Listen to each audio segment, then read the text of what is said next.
Welcome to MiConvert. In this tutorial, I will show you how to convert 3ds files to RBXL format, completely free and online. Open your browser and search for 3ds to RBXL MiConvert.com. Click on the first result to go straight to the converter.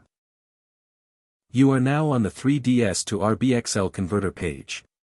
The interface is clean and easy to use. Let's upload a file. Click the Choose File button. A file picker will open. Select the 3ds file you want to convert, then click Open. Your file is loaded and ready.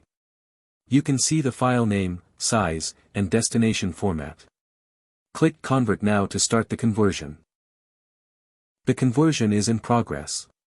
You can see the progress bar moving. This usually takes just a few seconds. Done. Your file has been successfully converted. Click Download to save the RBXL file to your computer. That's it. Visit MiConvert.com for more free conversion tools. Subscribe for more tutorials. Thanks for watching.